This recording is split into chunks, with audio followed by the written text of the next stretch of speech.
Hi friend, कैसे आप लोग। स्वागत है आप लोग का फिर से आदर्श एकेडमी में। और आज आपके लिए फिर से हम हाजिर हैं 20 मोस्ट इम्पोर्टेंट क्वेश्चन के साथ हर रोज की तरह। तो चलिए, सेट नंबर जो है आज लेकर आए हैं हम आपके लिए क्या है 9 नंबर। सेट 8 तक हो चुका था। तो चलिए शुरू करते हैं। और मेरे भाई अच्छे से पढ़िएगा, मस्ती से पढ़िए और बहुत जल्द एग्जाम का डेट भी आपके सामने आ जाएगा ग्रुप डी का। तो शुरू करते हैं। और एक चीज़ और, हर एक पॉइंट जो भी पॉइंट बोला जाए मेरे भाई, हर एक पॉइंट को नोट कीजिएगा और नोट करके उसे आप याद कर लीजिएगा, क्योंकि परीक्षा में वह पॉइंट आपसे पूछा भी जाएगा। चलिए तो देखते हैं पहला क्वेश्चन क्या कहता है।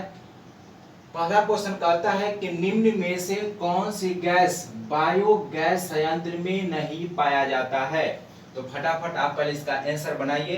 हर एक क्वेश्चन का आंसर पहले अपने से बनाने की कोशिश कीजिए कि इसका आंसर होगा क्या, ठीक है। उसके बाद जब हम बताने लगे, डिस्कशन कराए, तब चेक कर लीजिए, चाहे लास्ट में चेक कर लीजिए कि आपका रियल में कितना सही है। क्या 20 में 20 आ रहा है, या 15 नंबर आ रहा है, या 12 नंबर आ रहा है, ठीक है। तो चलिए शुरू करते हैं।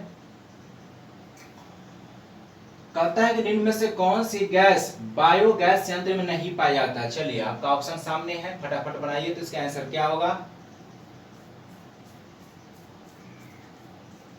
CO है, H2S है, CO2 है। चलिए आप लोग बना लिए होंगे। चलिए देखिए, कहता है मेरे भाई, कहता है कि निम्न में से कौन सी गैस बायोगैस संयंत्र में नहीं पाया जाता। देखिए बायोगैस होता क्या है, नोट कीजिएगा। बायोगैस क्या होता है? गैसों का वैसा मिश्रण, नोट कीजिएगा, गैसों का वैसा मिश्रण जो ऑक्सीजन के अनुपस्थिति में, किसके? ऑक्सीजन के अनुपस्थिति में जैविक प्रक्रिया द्वारा उत्पन्न होता है, उसे कहा जाता है मेरे भाई बायोगैस, ठीक है। बायोगैस में मुख्य रूप से पूछे जाए कि बायोगैस में मुख्य रूप से कौन सी गैस पाया जाता है, तो नोट कीजिएगा, बायोगैस में मुख्य रूप से मीथेन पाया जाता है। क्या पाया जाता है? मीथेन। मीथेन के अलावा बायोगैस में कार्बन डाइऑक्साइड पाया जाता है और H2S हाइड्रोजन सल्फाइड भी पाया जाता है, ठीक है। लेकिन मुख्य रूप से कहे मेरे भाई तो क्या पाया जाता है? मीथेन पाया जाता है। तो क्वेश्चन कह रहा था कि निम्न में से कौन सी गैस बायोगैस में नहीं पाया जाता है। तो CH4 जो है, यह CH4 क्या है मेरे भाई? यह CH4 जो है, लिखिए, यह मुख्य घटक है। क्या है मेरे भाई? मुख्य घटक है, पाया जाता है। लेकिन CO2 भी पाया जाता है, H2S भी पाया जाता है। इसमें पाया नहीं जाता है तो आपका आंसर हो जाएगा A, मतलब CO जो है, कार्बन मोनोऑक्साइड नहीं पाया जाता है। कार्बन मोनोऑक्साइड जो है, यह जो है गाड़ी वाहनों यानी मोटर वाहन से, कल कारखाने से निकलता है। कौन? CO निकलता है, कार्बन मोनोऑक्साइड।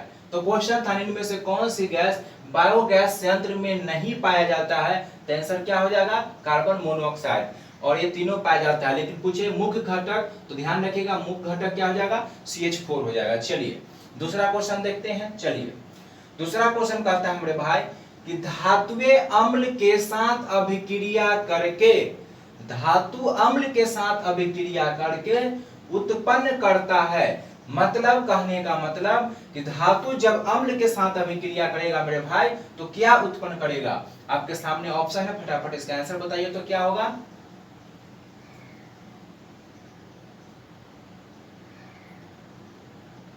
चलिए तो आप लोग बना लिए होंगे। देखिए क्या कहता है मेरे भाई, कहता है कि धातुए अम्ल के साथ अभिक्रिया करता है, ठीक है।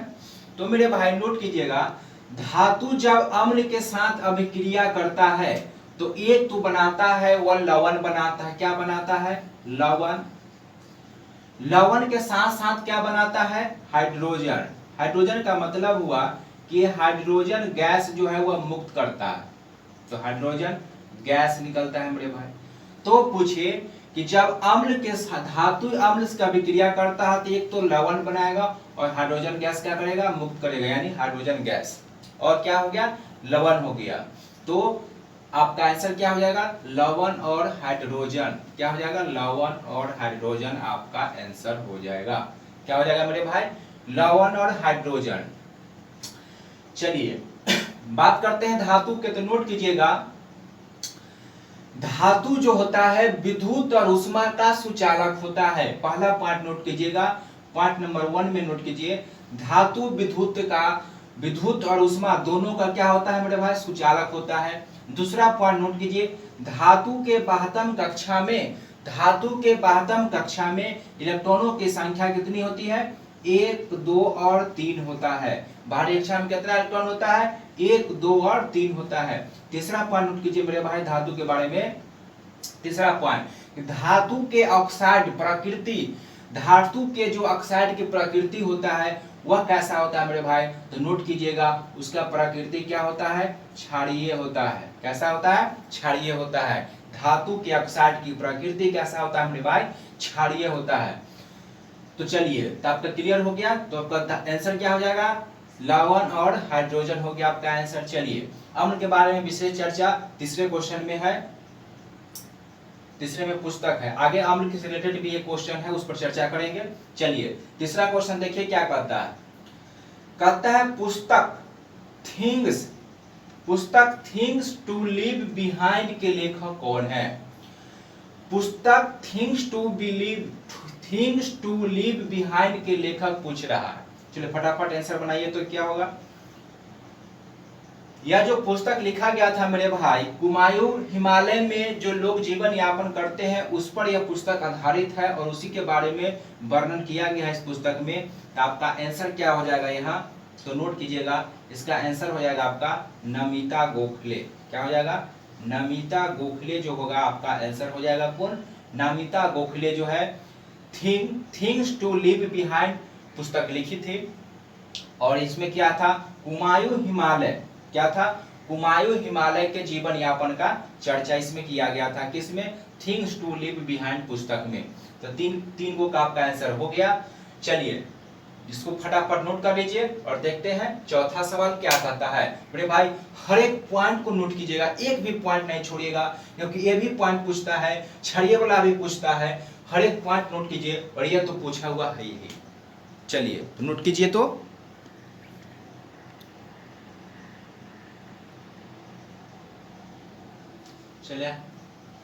चलिए 4 नंबर क्वेश्चन कहता है, चलिए फटाफट आंसर बनाइए। तो कहता है कि निम्न में से कौन अम्ल का गुण नहीं है। कहता है कि अम्ल का गुण नहीं है, वहां अम्ल के बारे में नहीं बताए थे, उससे क्वेश्चन था आगे। चलिए तो यहाँ पर पूरा हम अम्ल का जिक्र कर लेंगे। चलिए बनाइए, तो क्या होगा इसका आंसर आप लोग फटाफट।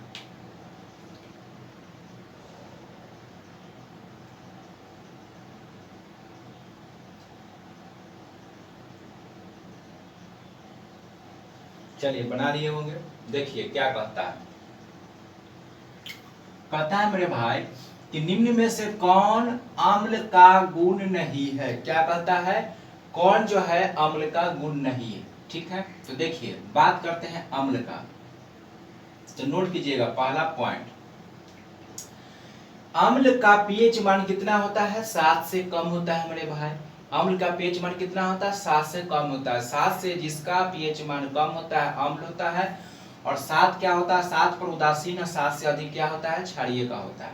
चलिए दूसरा पॉइंट नोट कीजिएगा, अम्ल जो है, एक चीज याद रखिएगा इसमें, क्या याद रखना है,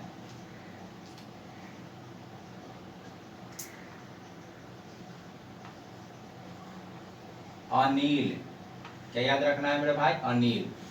अम्ल जो है नीले लिटमस को क्या किस में बदल देता है, लाल में। दूसरा पॉइंट लिखिए कि अम्ल जो है नीले लिटमस को किस में बदल देता है, लाल में बदल देता है।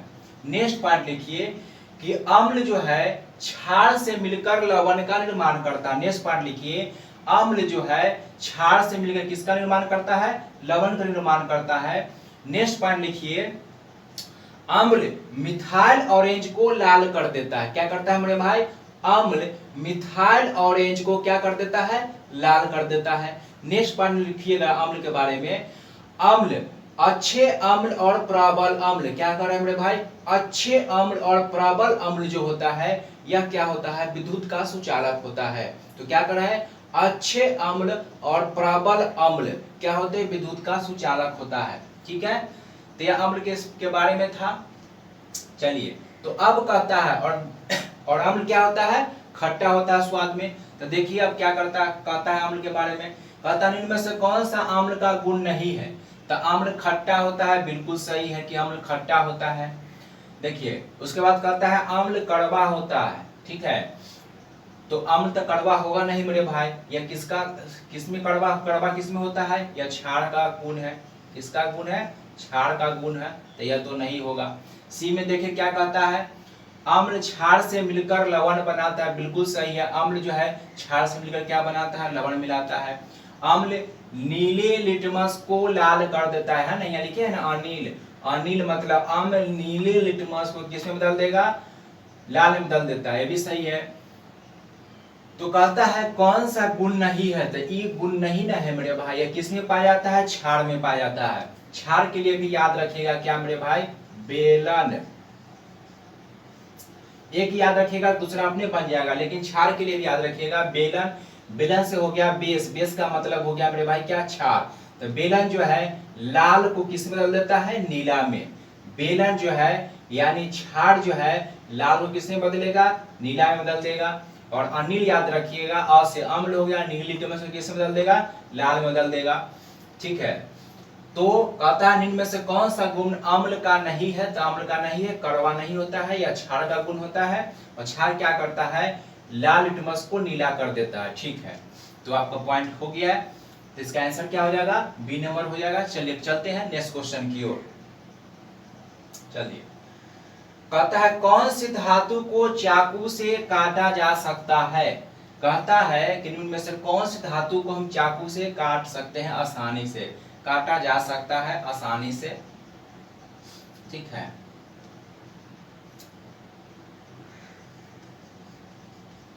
नोट कर लीजिए, आसानी से मतलब कि आसानी से काट सकते हैं। तो देखिए क्या काट सकते हैं,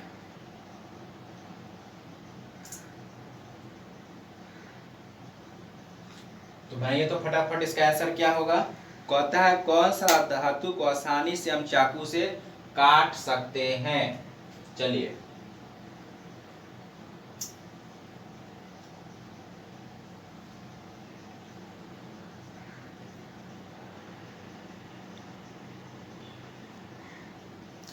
चलिए आप लोग बना लिए होंगे।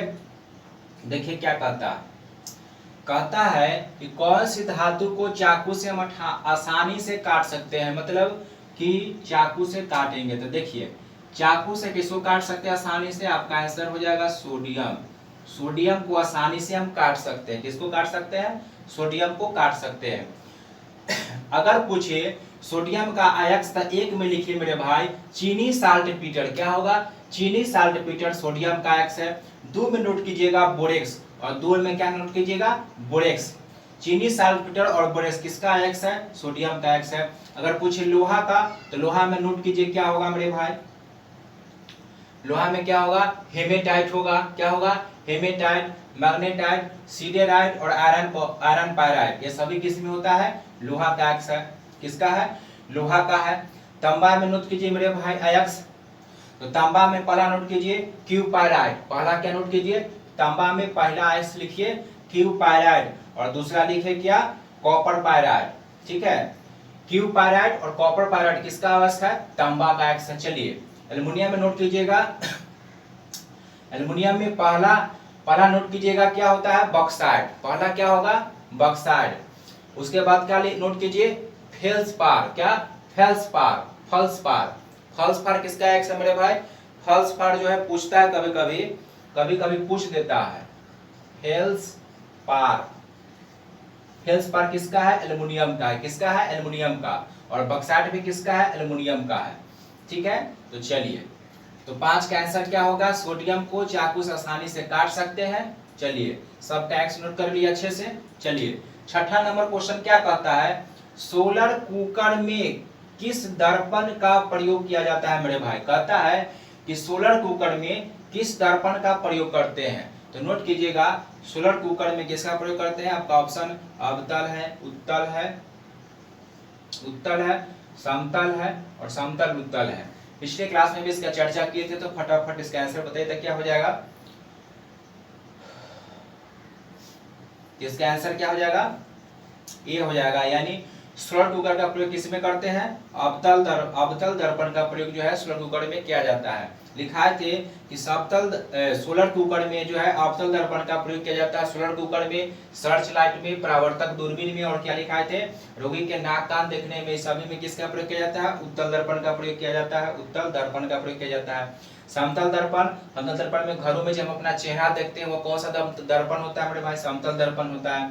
उत्तल दर्पण के बात कर किए थे तो इसमें लिखाए थे कि गाड़ी के साइड मिरर में करते हैं उपयोग किसका? उत्तल दर्पण का गाड़ी का साइड मिरर में करते हैं। और सोडियम परावर्तक लैंप में भी इसका प्रयोग किया जाता है। क्या? सोडियम परावर्तक लैंप में भी इसी का प्रयोग किया जाता है। नोट कीजिएगा, दूसरा सोडियम परावर्तक लैंप में किसका? उत्तल दर्पण का प्रयोग किया जाता है। तो आपका आंसर हो गया क्या? अवतल दर्पण। सोलर कुकर में हो गया अवतल दर्पण। चलिए नोट कर लीजिए, देखते हैं क्वेश्चन नंबर 7।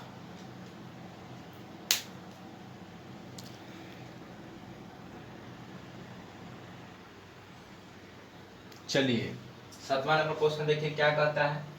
कहता है जब प्रकाश की किरण एक सघन माध्यम से विरल माध्यम में जाता है तो क्या होगा? पहला ऑप्शन देखिए, दूसरा, तीसरा, आंसर क्या होगा? चलिए बताइए तो इसका आंसर क्या होगा, उसके बाद बताते हैं। देखिए क्या कहता है, पिछले सेट में भी इसका जिक्र हुआ था। देखिए क्या कहता है, जब प्रकाश की किरण एक सघन माध्यम से, ठीक है, जब प्रकाश, नोट कीजिए, जब प्रकाश की किरण सघन माध्यम से विरल माध्यम में जाता है तो उसका चाल क्या होता है मेरे भाई? बढ़ जाता है। चाल क्या होता है? बढ़ जाता है। और यह अभिलंब से दूर हट जाता है। क्या होता है? अभिलंब से दूर हट जाता है। कौन? प्रकाश के किरण। ठीक है, नेक्स्ट पॉइंट नोट कीजिएगा, प्रकाश जो है अनुप्रस्थ तरंग है। प्रकाश क्या है मेरे भाई? अनुप्रस्थ तरंग है। अगर आपसे पूछे, नेक्स्ट पॉइंट नोट कीजिए, प्रकाश छोटे छोटे कणों से मिलकर बने होते हैं जिन्हें क्या कहा जाता है? तो लिखिए फोटोन कहा जाता है। क्या कर रहा है मेरे भाई? प्रकाश छोटे छोटे कणों से मिलकर बने होते हैं जिन्हें क्या कहते हैं मेरे भाई? फोटोन कहते हैं। क्या कहते हैं? फोटोन कहते हैं। प्रकाश अनुप्रस्थ तरंग हो गया। प्रकाश की चाल कितना होता है? 3 × 10⁸ मीटर पर सेकेंड होता है। चलिए, और प्रकाश को ध्रुवित किया जा सकता है। तो कहता है यहाँ कि जब प्रकाश की किरण एक सघन माध्यम से विरल माध्यम में जाएगा तो क्या होता है मेरे भाई? अभिलंब से दूर की ओर, अभिलंब से दूर हो जाता है। क्या हो जाता है? अभिलंब से दूर हो जाता है। ठीक है, कहा क्या हो जाता है? अभिलंब से दूर हो जाता है। और चाल क्या होता है? बढ़ जाएगा। चाल भी क्या होगा? नोट कर लीजिए, चाल बढ़ जाता है। चाल क्या होगा? बढ़ जाएगा। तो आपका आंसर क्या होगा? B number. चलिए हर एक पॉइंट नोट कर लीजिएगा। कहता है कि निम्न में से कौन बहुविखंडन द्वारा उत्पन्न होता है? कहता है कि बहुविखंडन द्वारा कौन उत्पन्न होता है? पहला ऑप्शन कहता है प्लेनेरिया है, प्लाज्मोडियम है, राइजोपस, और डी में कहता है खमीर। तो देखिए तो इसका आंसर क्या होगा आपके अनुसार? आप बनाइए तो इसके बाद हम बताते हैं। हर एक पॉइंट को नोट कीजिएगा मेरे भाई। तो देखिए क्या कहता है, कहता है इनमें से कौन सा बहुविखंडन है? बहुविखंडन है तो आपका आंसर क्या हो जाएगा? प्लाज्मोडियम। प्लाज्मोडियम क्या है? एक बहुविखंडन है। प्लाज्मोडियम के कारण ही क्या होता है? मलेरिया होता है। क्या होता है? मलेरिया का वाहक क्या है? प्लाज्मोडियम। ठीक है, मादा एनोफ्लिज मच्छर के काटने से होता है। बात करें प्लेनेरिया का, तो प्लेनेरिया जो है लिखिएगा यह त्रिस्तरीय है। कैसा है? त्रिस्तरीय है, यह त्रिस्तरीय है। ठीक है, तो कौन हो जाएगा आपका बहुविखंडन? प्लाज्मोडियम। ठीक है, अगर पूछेगा कि मलेरिया की बीमारी होती है उसकी खोज किसने किया था, लिखिएगा रोनाल्ड रॉस। मलेरिया के बारे में खोज किसने किया था? रोनाल्ड रॉस नामक वैज्ञानिक ने खोज किया था। चलिए नेक्स्ट क्वेश्चन देखते हैं। कहता है 9 नंबर कि निम्न में से कौन फूल के केंद्र में विकसित मौजूद होता है? कहता है निम्न में से कौन फूल के केंद्र में मौजूद होता है? तो देखिए तो इसका आंसर क्या होगा? ए में अंडक है, बाह्यदल पुंज है, पुमांग है और जयांग है। चलिए इसका आंसर बताइए तो फटाफट क्या होगा? चलिए तो फूल के बारे में नोट कीजिए मेरे भाई। फूल के 4 भाग होते हैं। कितने भाग होते हैं? 4 भाग। पहला नोट कीजिएगा, पहला होता है मेरे भाई बाह्य दलपुंज। क्या होता है? पहला नोट कीजिएगा बाह्य दलपुंज। दूसरे नोट कीजिएगा दलपुंज। दूसरे में क्या हो जाएगा? दलपुंज। 3 में नोट कीजिएगा पुमंग। 3 में क्या होगा? पुमंग। 3 में नोट कीजिएगा पुमंग। और 4 नंबर में क्या होता है मेरे भाई? जयांग। 4 में क्या होता है? जयांग। तो पुष्प के 4 भाग होता है, बाह्य दलपुंज, दलपुंज। क्या होता है? बाह्य दलपुंज, दूसरा में दलपुंज, तीसरा पुमंग और चौथा क्या होगा मेरे भाई? जयांग। पुमंग जयांग। ठीक है। अगर आपसे पूछे कि पुष्प का मादा भाग किसको कहते हैं, तो जयांग को क्या कहते हैं मेरे भाई? मादा भाग कहते हैं। नोट कीजिएगा, जयांग को क्या कहते हैं मेरे भाई? पुष्प का मादा भाग किसको कहते हैं? जयांग को कहते हैं। अगर आपसे पूछे कि पुष्प का नर भाग तो नर भाग किसको कहते हैं? नोट कीजिए, पुंकेसर को कहते हैं। किसको कहते हैं? पुंकेसर को। नर भाग किसको कहते हैं मेरे भाई? पुंकेसर को कहते हैं। फूल में क्या होता है? 4 भाग होता है, बाह्य दलपुंज होता है, दलपुंज होता है, पुमंग और ज्यांग होता है। ज्यांग क्या होता है? फूल का क्या होता है? मादा भाग होता है। और नर भाग पूछ ले मेरे भाई तो क्या हो जाएगा? पुंकेसर हो जाएगा। ठीक है। किसी भी पादप के लिए जीवन चक्र की दृष्टि से फूल क्या है? बहुत ही महत्वपूर्ण होता है। जीवन की दृष्टि से फूल क्या होता है? महत्वपूर्ण होता है। नेक्स्ट पॉइंट नोट कीजिएगा, अगर आपसे पूछे और बीच में रहता है क्या मेरे भाई?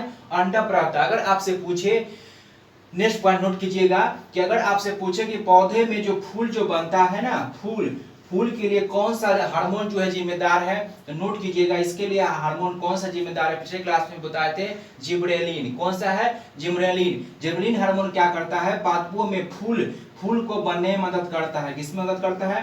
फूल के बनने में मदद करता है। और नेक्स्ट पॉइंट नोट कीजिए, अगर आपसे पूछ ले कि फल बनने में, पादपों में जो फल का निर्माण होता है उसके लिए कौन सा हार्मोन जो है अनिवार्य होता है, तो वो उसके लिए लिखिए ऑक्सीन। क्या होता है? ऑक्सीन। क्या होता है? ऑक्सीन हार्मोन जो होता है वह फल बनने में क्या होता है मेरे भाई? फल बनने में मदद करता है। तो बी क्वेश्चन कहता है कि निम्न में से कौन फूल के केंद्र में मौजूद होता है, तो मौजूद कौन हो जाएगा मेरे भाई? अंडक हो जाएगा। आपका आंसर हो जाएगा ए। ठीक है। तो हर एक पॉइंट, सारे पॉइंट को अच्छे से नोट कर लीजिए और मिल देखते हैं 10वां क्वेश्चन क्या कहता है।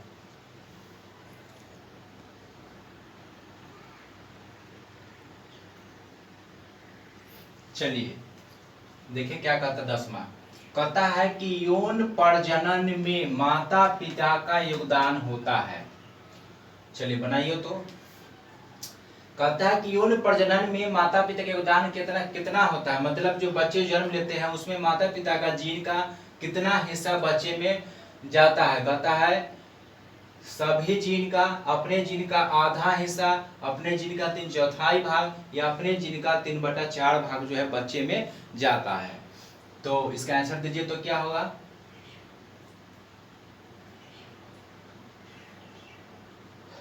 चलिए तो आप लोग बना लिए होंगे। चलिए देखते हैं क्या कहता है। देखिए कहता है कि यौन प्रजनन में माता पिता, कहता है कि यौन प्रजनन में मां जब एक बच्चे को जन्म देती है तो कहता है कि उसका जीन का कितना भाग जीन बच्चों में जाता है, तो नोट कीजिए उसके जीन का आधा हिस्सा, कितना? आधा हिस्सा जो है कहां जाता है? बच्चे में जाता है। यौन प्रजनन में माता पिता का जो है जीन का आधा हिस्सा किस में जाएगा? बच्चे में जो है जाता है। ठीक है। अगर बात करें, नोट कीजिएगा पहला पॉइंट जीन का सर्वप्रथम प्रयोग किसने किया? तो नोट कीजिएगा जोहानसन नामक वैज्ञानिक ने जीन का सर्वप्रथम प्रयोग किया था। किसने? जोहानसन नामक वैज्ञानिक ने सर्वप्रथम किसका प्रयोग किया? जीन का प्रयोग किया था। चलिए तो क्वेश्चन हो गया क्या कि अपने जीन का आधा हिस्सा ही किस में जाता है? माता पिता में जाता है। और जीन का काम होता है कि एक पीढ़ी से दूसरे पीढ़ी तक गुण या लक्षणों का ढोना यानी वहन करना, यह जीन का काम होता है। चलिए तो आंसर हो गया आपका बी नंबर। चलिए 11 नंबर में देखते हैं। कहता है कि खिलजी वंश का प्रथम शासक था। प्रथम शासक कौन था, यानी पूछता है संस्थापक की बात, प्रथम वही ना होगा। तो चलिए आप लोग बनाइए तो फटाफट क्या होगा आंसर। चलिए देखिए आप लोग बना लिए होंगे। खिलजी वंश का प्रथम शासक पूछ रहा है, तो खिलजी वंश का प्रथम शासक नोट कीजिए 1290 ईस्वी में गुलाम वंश के अंतिम शासक सैफुद्दीन कैमूर की हत्या करके जलाउद्दीन फिरोज खिलजी गद्दी पर बैठ जाता है। किसको? 1290 में सैफुद्दीन कैमूर की हत्या कर जलाउद्दीन फिरोज खिलजी जो है किसका स्थापना करता है? खिलजी वंश का स्थापना करता है। ठीक है, और इसकी अपनी राजधानी जो है नोट कीजिएगा, राजधानी किलोखड़ी में बनाता है। कहाँ बनाता है? किलोखड़ी में अपना राजधानी बनाता है। ठीक है, कौन? अलाउद्दीन खिलजी, अलाउद्दीन फिरोज खिलजी। याद रखिएगा, एक अलाउद्दीन खिलजी, अलाउद्दीन फिरोज खिलजी है, तो अलाउद्दीन फिरोज खिलजी। चलिए तो आपका आंसर हो गया। बात करते हैं मलिक काफूर को, तो देखिए मलिक काफूर नोट कीजिएगा, अलाउद्दीन खिलजी का दक्षिण भारत विजय अभियान में, अलाउद्दीन खिलजी का दक्षिण भारत विजय अभियान में मुख्य जो नायक था वो कौन था? वह था मलिक काफूर। कौन था? मलिक काफूर। बलबन की बात करें तो नोट कीजिए, बलबन अपने विरोधियों के लिए लौ एवं रक्त की नीति अपनाया था। पॉइंट नंबर 2 नोट कीजिए, इन्होंने जो है सिजदा और पैबोस प्रथा की व्यवस्था की थी। अलाउद्दीन खिलजी के बारे में बात करें तो अलाउद्दीन खिलजी के बारे में पिछले क्लास में बताया है कई बार। अलाउद्दीन खिलजी जो है घोड़ा दागने की प्रथा, अस्थायी सेना रखने की प्रथा और सेना को नगद वेतन देने की प्रथा और सैनिकों के हुलिया विवरण लिखने की प्रथा के सब शुरुआत किसने किया था मेरे भाई? अलाउद्दीन खिलजी ने किया था। तो यहाँ कहता है कि खिलजी वंश का प्रथम शासक कौन था? तो कौन था? जलाउद्दीन फिरोज खिलजी। 1209 में स्थापना करता है सैफुद्दीन कैमूर की हत्या करके। तो आंसर हो जाएगा आपका बी नंबर। चलिए 12 नंबर क्वेश्चन कहता है कि भारत में खाद्य और ग्रामोद्योग सहकारी उत्पादक संघ लिमिटेड की स्थापना कब हुआ था? फटाफट आंसर बताइए तो इसका क्या हो जाएगा। चलिए 1947 है, 54 है, 87 है और कितना है? 1965 है। देखिए भारत में खादी ग्राम उद्योग या जो 87 में किसका स्थापना किया गया था मेरे भाई? ट्राइफेड की स्थापना किया गया था। कब? 1987 में। और एफसीआई लिखिए, एफसीआई की स्थापना कब किया गया था मेरे भाई? 1965 में स्थापना किया गया था। और भारत खादी ग्राम उद्योग सहकारी संघ लिमिटेड का स्थापना 1954 में किया गया था। कब? 1954 में। तो आपका आंसर हो जाएगा मेरे भाई क्या? 1954। चलिए सारे पॉइंट को नोट कर लीजिए, देखते हैं नेक्स्ट पॉइंट, नेक्स्ट क्वेश्चन।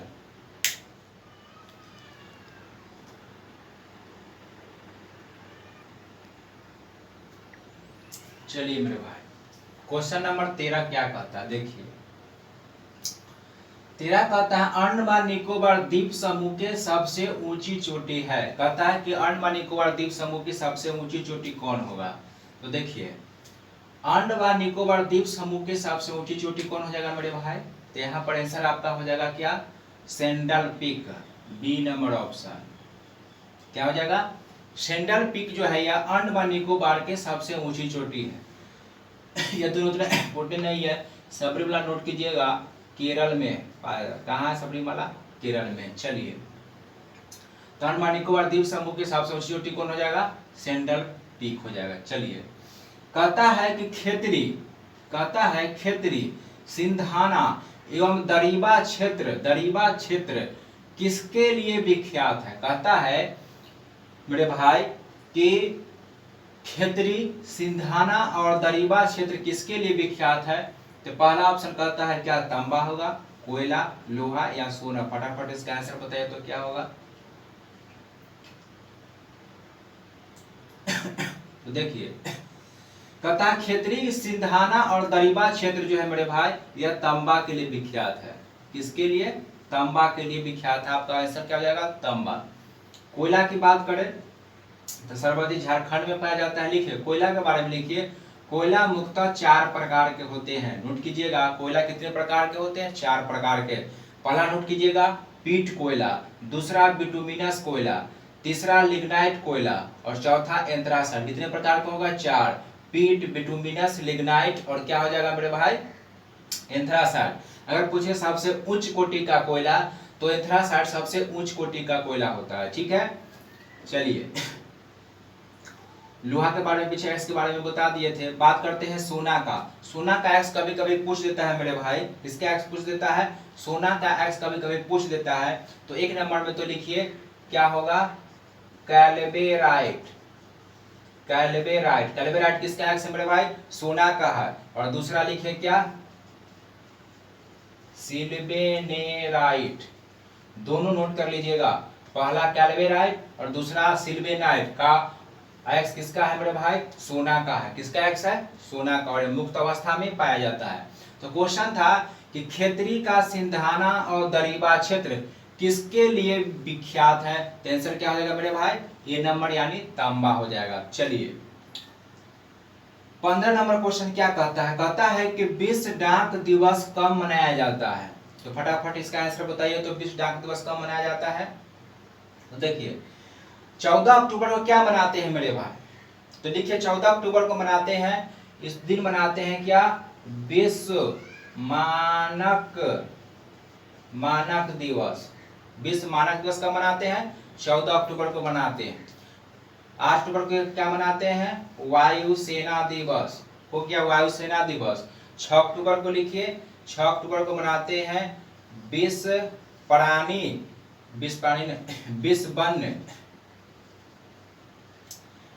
वन्य प्राणी दिवस। 6 अक्टूबर को क्या मनाते हैं, विश्व वन्य प्राणी दिवस, विश्व वन्य प्राणी दिवस। 8 अक्टूबर को क्या मनाते हैं, वायुसेना। 9 अक्टूबर को क्या मनाते हैं, तो यह हो जाएगा डाक दिवस। इस दिन मनाते हैं मेरे भाई विश्व डाक दिवस। और 14 अक्टूबर को क्या हो गया, विश्व मानक दिवस। तो चलिए सारे पॉइंट नोट कर लीजिए और देखते हैं 16 नंबर क्वेश्चन। डाक दिवस हो गया आपका 9 अक्टूबर को मनाया जाता है। आंसर ऑप्शन नंबर क्या हो जाएगा, सी। चलिए नेक्स्ट क्वेश्चन,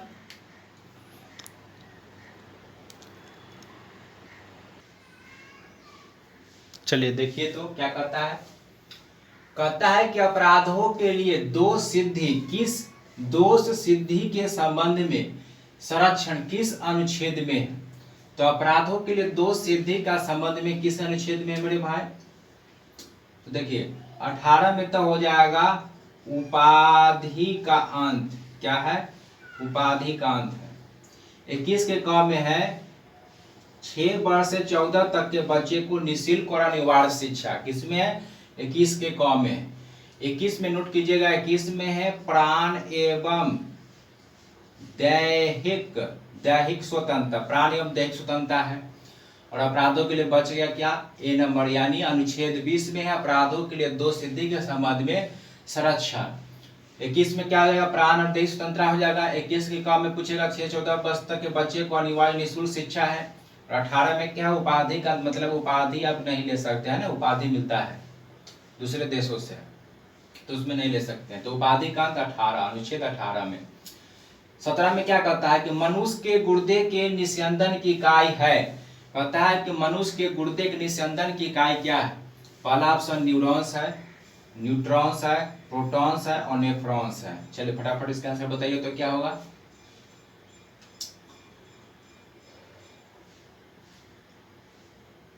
तो देखिए मनुष्य के गुर्दे का निस्पंदन की इकाई क्या हो जाएगा मेरे भाई, नेफ्रॉन हो जाएगा।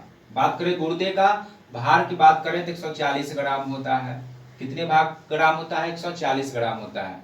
और निस्पंदन की इकाई क्या होता है मेरे भाई, नेफ्रॉन होता है। क्या होता है, नेफ्रॉन होता है। चलिए आंसर हो गया आपका डी नंबर।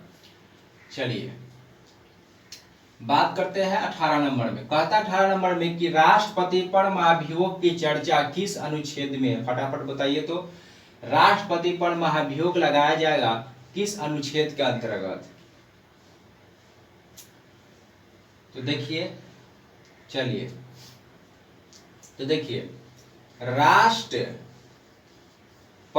का पद होगा, यानी राष्ट्रपति पद का उल्लेख किसमें है, 52 में है। राष्ट्रपति कार्यपालिका का प्रधान होते हैं, किसका, कार्यपालिका का क्या होते हैं मेरे भाई, प्रधान। अनुच्छेद 53 में। अनुच्छेद 54 में क्या है, राष्ट्रपति का निर्वाचन है। क्या है मेरे भाई, राष्ट्रपति का निर्वाचन अनुच्छेद किसमें है? 54 में है। और 61 में क्या है? तो 61 में लग जाएगा मेरे भाई महाभियोग। 61 में क्या होगा? महाभियोग होगा। अगर आपसे पूछ ले राष्ट्रपति का पुनः निर्वाचन तो नोट कीजिएगा, पुनः निर्वाचन किसमें है? अनुच्छेद 57 में है। किसमें है? अनुच्छेद 57 में है। अगर पूछे राष्ट्रपति को शपथ दिला दीजिए राष्ट्रपति को, अनुच्छेद कितना? 60 में। राष्ट्रपति शपथ लेंगे अनुच्छेद कितना में? 60 में। तो क्वेश्चन था कि राष्ट्रपति पर महाभियोग की प्रक्रिया किसमें? अनुच्छेद 61 में हो जाएगा। राष्ट्रपति पद की चर्चा 52 में, कार्यपालिका के प्रधान होंगे 53 में, निर्वाचन की प्रक्रिया 54 में, पुनर्निर्वाचन कहेगा तो अनुच्छेद 57 में, और शपथ की बात करेगा तो 60 में, महाभियोग 61 में हो गया। तो फटाफट नोट कर लीजिए। देखते हैं क्वेश्चन 19 और 20।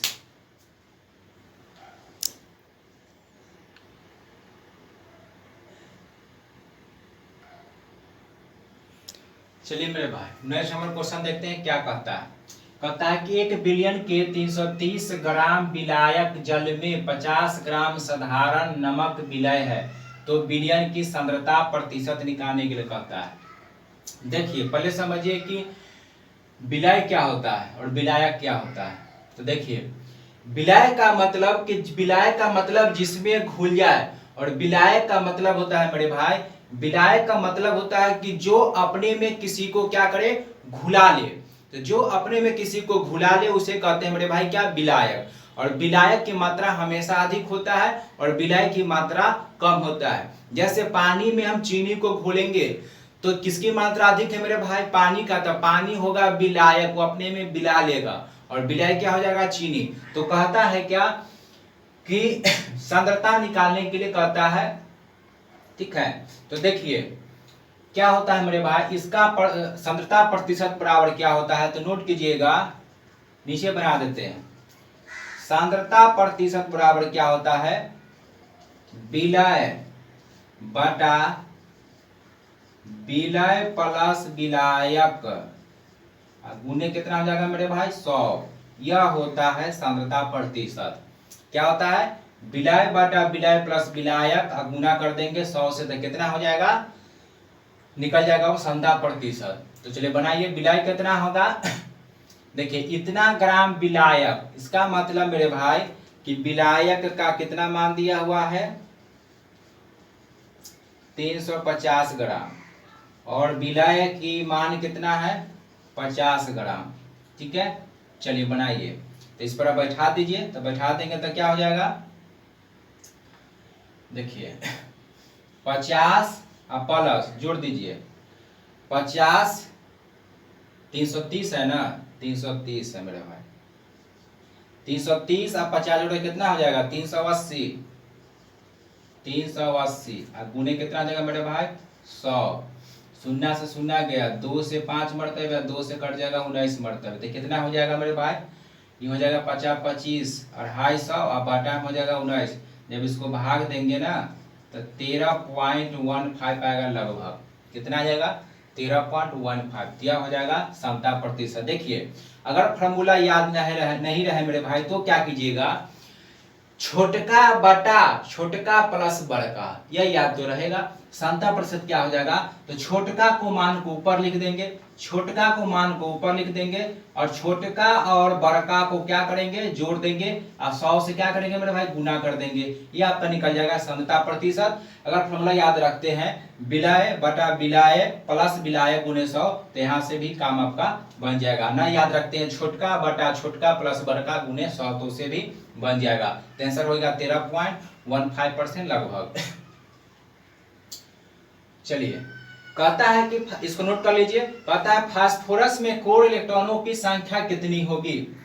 कहता है कि फास्फोरस में कोर इलेक्ट्रॉनों की संख्या कितनी होगी? फटाफट इसको बना लीजिए, तो नोट कर लीजिए, उसके बाद देखते हैं उसका। तो चलिए आप लोग नोट कर लिए, इसका आंसर हो जाएगा बी नंबर। चलिए देखिए कहता है कि फास्फोरस का इलेक्ट्रॉनिक, कहता है फास्फोरस के कोर इलेक्ट्रॉन। तो देखिए फास्फोरस जो होता है इसका परमाणु संख्या कितना होता है? परमाणु क्रमांक कितना होता है? 15 होता है। परमाणु संख्या कितना होता है? 15 होता है। अभी आप निकाल पाइएगा। तो देखिए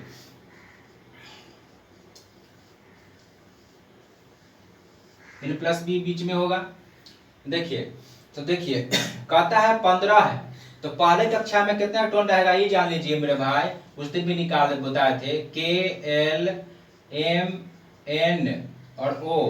KLMNO में कितना इलेक्ट्रॉन रह सकता है, तो इसमें 2 रहेगा, इसमें 8 रहेगा, इसमें 18 रहेगा, और N में कितना रहेगा, N में रह जाएगा आपका 32 और इसमें 50 रहेगा। निकालना आप सिखाए थे ना, 2n², ये ना सिखाए थे, 10 का स्क्वायर 1 है, 2 से गुना करेंगे 2, ठीक है। तो इस तरीके से 2 का स्क्वायर 4, 4 दूना 8, 3 का स्क्वायर कितना हो जाएगा 9, 9 दूना 18, 4 का स्क्वायर 16 दूना कितना 32, 5 का स्क्वायर 25 दूना 50। यानी KLMNO में कक्षा में या क्या है, कक्षा में इतना इलेक्ट्रॉन जो है रह सकता है, 2, 8, 18, 32 और 50, कितना 50। अगर आपसे मेरे भाई पूछ ले कि SPDF, अगर पूछ ले SPDF या उप कक्षा या क्या है उप कक्षा, नोट कीजिएगा, उप कक्षा में कितना इलेक्ट्रॉन रह सकता है, तो नोट कीजिएगा उप कक्षा में कितना रहता है 2, 4, 10 और 14, कितना नोट कर लीजिए। पूछेगा कि S में, P में, D में कितना मतलब 2, 4, 10 और 14 रहता है, ठीक है। तो कहता है परमाणु संख्या कितना होता है मेरे भाई, देखिए 15। तो पहला कक्षा में तो 2 इलेक्ट्रॉन भर दीजिए, दूसरा कक्षा में 8 गो भर दीजिए, तो 1, 2, 3, 4, 5, 6, 7, 8 हो गया। अब इसका हम तीसरा कक्षा बनाएंगे, है कि नहीं, तीसरा कक्षा बनाएंगे। तीसरा कक्षा में देखिए 8 हुआ, 2 गो कितना भर गया मेरा 10 गो तो भर गया, तो बचा कितना 5 गो, तो 5 गो होगा वो लास्ट में, 2, 3, 4, 5 गो कहाँ हो गया लास्ट में। तो पूछ रहा है क्या मेरे भाई कोर इलेक्ट्रॉन, आप बताए थे उस दिन कि बाहरी कक्षा को देंगे छोड़ और जो बचेगा मेरा वह क्या कहलाता है मेरे भाई, कोर इलेक्ट्रॉन कहलाता है। यानी भीतरी कक्षा में जो इलेक्ट्रॉन पाया जाता है वह कोर इलेक्ट्रॉन होता है। तो बाहरी कक्षा को देना है छोड़, तो बाहरी कक्षा में कितना इलेक्ट्रॉन है 5 है, उसको देंगे छोड़ तो बचेगा कोर इलेक्ट्रॉन। तो बाहरी कक्षा है ना, इसको छोड़ दीजिए। तो गिनिए, पहला कक्षा में 2 गो, दूसरा कक्षा में कितना 8 गो, तो 8 गो आप दूसरा कक्षा में कितना हो जाएगा 10 गो। यानी फास्फोरस के कोर इलेक्ट्रॉन कितना हो जाएगा मेरे भाई 10 गो हो गया। तो यह था आज का महत्वपूर्ण क्वेश्चन, ये सारे पर नोट कर लीजिए। आज का महत्वपूर्ण क्वेश्चन था। तो आपको क्लास कैसा लगा कमेंट में जरूर बताइएगा मेरे भाई। किसी को प्रश्न पर अगर आपका डाउट है तो भी कमेंट में जरूर लिखिएगा, और अधिक से अधिक अपने भाई और साथियों को इस वीडियो को शेयर जरूर कीजिए। अगर आप इस चैनल पर नए हैं तो सब्सक्राइब जरूर कर लीजिएगा, ताकि कोई भी वीडियो अगर डाले तो आपको नोटिफिकेशन आपसे पहले मिले, सबसे पहले मिल जाए। तो ये अच्छे तरीके से सारे पॉइंट को नोट कर लीजिए और हर एक पॉइंट को रिवीजन करते रहिएगा, और मिलते हैं कल फिर नेक्स्ट क्लास में। धन्यवाद।